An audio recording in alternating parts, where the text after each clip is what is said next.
அதை கேட்டு இந்த மக்கள் ஜெபாலயத்துல மக்கள் நடக்கிறவர்களா இருக்கிறார்கள்.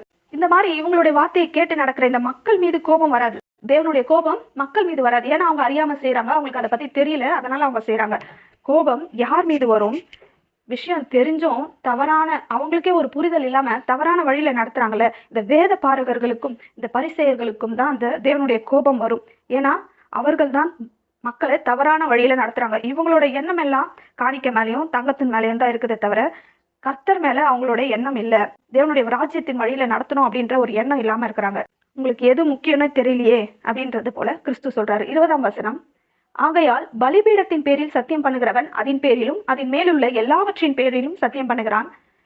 21ஆம் வசனம், தேவாலயத்தின் பேரில் சத்தியம் பண்ணுகிறவன் அதன் பேரிலும் அதில் வாசமா இருக்கிறவர் பேரிலும் சத்தியம் பண்ணுகிறான். 22, வானத்தின் பேரில் சத்தியம் பண்ணுகிறவன் தேவனுடைய சிங்காசனத்தின் பேரிலும் அதில் வீற்றிருக்கிறவர் பேரிலும் சத்தியம் பண்ணுகிறான்.